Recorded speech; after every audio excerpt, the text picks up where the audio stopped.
کون لوگ ہیں کہ جو اپنے آپ کو خسارے نقصان سے دوچار کرتے ہیں؟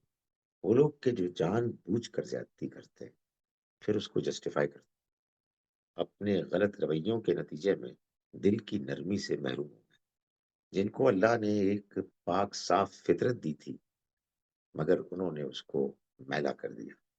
وہ لوگ ایمان نہیں لائے۔ یہ بات قرآن مجید نے بالکل واضح کر دی ہے۔ ایمان سچا انسان لاتا ہے۔ ایمان وہ لاتا ہے کہ جو اخلاقی طور پر بلند ہے۔ وہ لوگ کہ جو اپنی جانوں پر ظلم کرتے ہیں، یعنی ان کو جانے، ان کو شخصیت تو بہت اچھی ملی تھی، انہوں نے اپنا نقصان کر دیا، اپنے ساتھ ظلم کیا، اپنی خواہشات کی، اپنی انانیت کے پیچھے پڑ گئے۔